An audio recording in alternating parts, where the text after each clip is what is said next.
On Saturday afternoon, the first set of fixtures in the 2020 Uruguayan Primera Division got underway.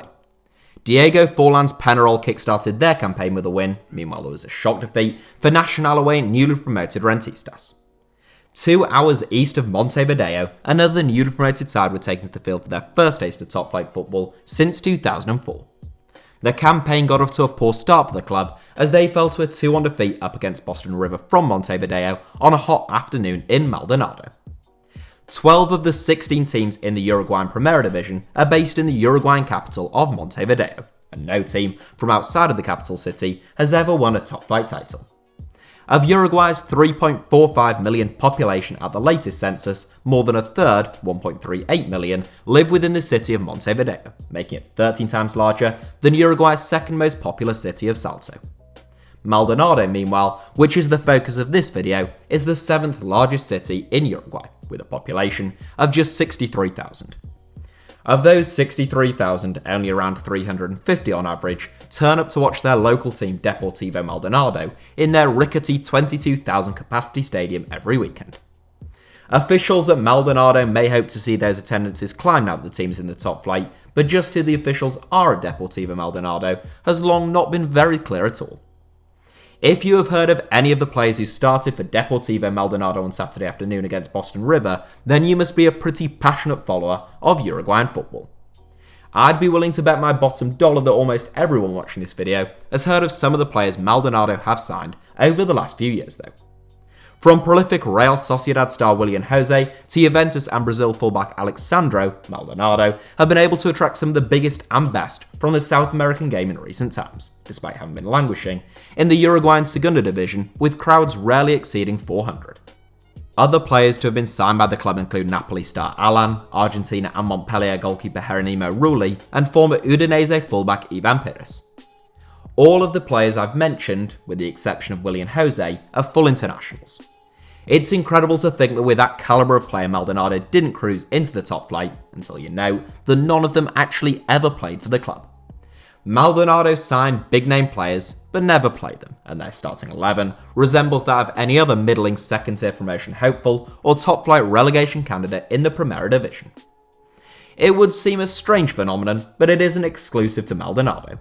Club Atlético Rentistas, who I mentioned at the start of this video due to their surprise opening day defeat of Nacional, are another club you're unlikely to have heard of. However, one suspects you've heard of Hulk, who was technically contracted to Rentistas, who owned 50% of his playing rights, up until they were purchased for €5.5 million by Porto in 2008. Just like with the star names at Maldonado, Hulk never played a game for Rentistas, or even in Uruguay for that matter. In fact, it's unclear whether the Brazilian even ever stepped foot in the country when he split his playing rights in half with them. If you smell something fishy going on, then don't worry, you're not alone. Bloomberg invested Deportivo Maldonado back in 2014 and alleged that Maldonado's mysterious owners were actually two British people, namely racehorse owner Malcolm Kane and Graham Shear, who is a partner at a law firm in London. Bloomberg alleged that the duo acquired the club in 2009 as a way in which to ease the tax burden of investors who owned foreign player rights. Uruguay would be a sensible place in which to carry out such an operation, since the country has lower tax rates than most of their South American neighbours, meaning investors would take home a greater yield of their profits on player sales. Having a club which acts as a legitimate footballing operation proved to have further advantages for the anonymous owners, as FIFA outlawed traditional third-party ownership in 2014. When questioned by Bloomberg in 2014, Maldonado responded by stating that the club, quote, pays its players in accordance with the contractual obligations and fully accounts for and performs all tax and other statutory requirements. A sentence which couldn't sound like it was more carefully constructed by a lawyer if it tried. In response to FIFA's ruling, a number of Argentinian agents and businessmen are believed to have acquired clubs in Uruguay and Chile where there are no capital gains taxes on player trades, as opposed to the 35% rate in Argentina. The biggest player on Maldonado's books right now is Jonathan Calleri, who joined Maldonado from Boca Juniors for around £9 million, having started for Argentina at the 2016 Olympics. Calleri was immediately sent out on loan to Sao Paulo, and when a Sao Paulo supporter asked Calleri where he'd be next season in his final game for the club, the forward replied by saying, "I wish I knew." He soon joined West Ham United on a season-long loan deal worth £4 million, with the Hammers having the option to sign Calleri permanently for £16 million at the end of the season. West Ham didn't take Maldonado up on that option, and Cleary spent the 2017-18 campaign on loan with Las Palmas. The club from Gran Canaria didn't make the deal a permanent one either, and so off Cleary went to Alaves last season. Remarkably, Cleary is still contracted to Maldonado, aged 26 now, and he is currently on loan at Espanyol. Cleary reportedly earns close to €20,000 a week, paid for entirely by Espanyol of course, but it is in stark contrast to the wages paid by his parent club. Maldonado are reported to have forked out more than €30 million on transfers since their takeover, despite only just having one promotion from Uruguay's Segunda Division, where the average wage is supposedly equivalent to around £300 a month. Further investment has been made in Maldonado's youth and training facilities, meanwhile it's unclear how much they've recouped in player sales. In 2014, The Guardian reported that Graham Shear was no longer involved in the club's operations, as well as claiming that Malcolm Kane is said to have lost money through his involvement with the club. Kane apparently signed a 15-year agreement to own the club in 2009, meaning he would only have 4 years left on that deal. Cleary isn't the only big name left at Maldonado, although he is only one of two. Wideman Hernan Toledo also joined Maldonado from Argentina in 2016, setting the club back a reported €6 million, and he too has never pulled on the red and green of Maldonado's home shirt. Toledo has been loaned out 5 times to Fiorentina, Lanús, Las Palmas, Argentinos Juniors, and Banfield. He's made very few appearances over the course of those 5 loan moves, spanning more than 3 years, and he now faces the very real prospect of stagnating under the ownership of a club who signed him with no intention of ever playing him. The future of Deportivo Maldonado seems sketchy at best, just like their transfer dealings.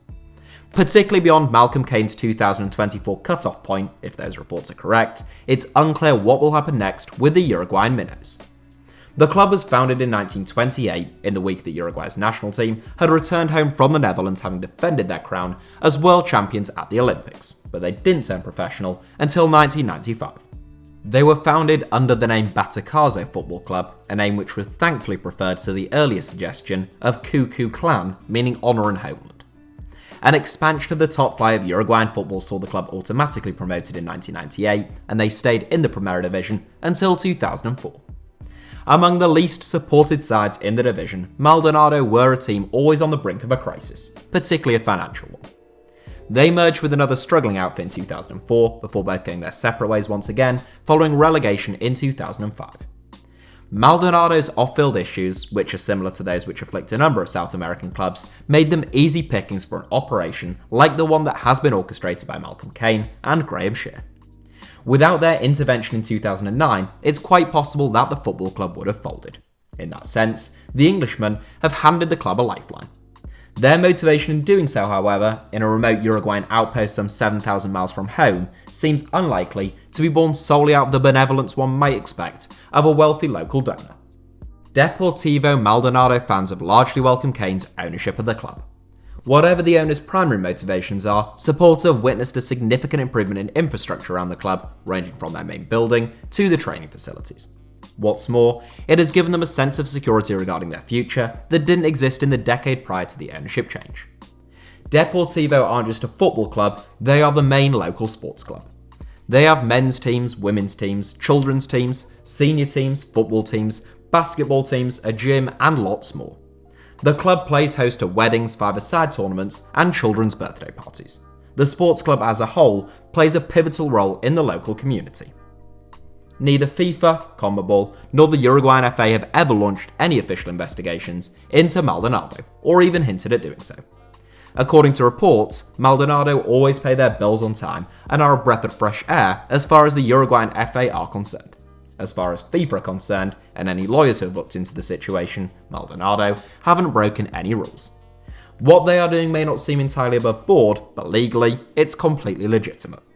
The concern for FIFA ought to be that if they're going to give a big thumbs up to what Maldonado have done, then what can they do to stop a wave of wealthy overseas investors from picking up far-removed little clubs and using them as nothing more than a vehicle to buy and sell footballers, which is, to its core, just a new brand of third-party ownership. Something which Michel Platini labelled a type of slavery just a few years back. As things stand, there hasn't been a wave. More a ripple, perhaps due to the fact that Maldonado's owners aren't believed to have been ringing the register with enormous profits on the Uruguayan coast. There was talk of the Uruguayan FA introducing a rule whereby any new signings must spend at least 6 months playing for their new club before being moved on, before some pesky lawyers pointed out that such a rule would be in contravention of Uruguayan employment law, which affords workers the freedom to choose where they want to ply their trade. For now then, this isn't an epidemic, but it goes to show how ineffective FIFA have been at truly eliminating third-party ownership, and there appears to be little political will to clamp down on the practice in its current form within the organisation. Deportivo Maldonado next take to the field this Sunday, on home soil once again, as they look to pick up their first Primera Division victory since 2004 against Montevideo-based outfit Liverpool.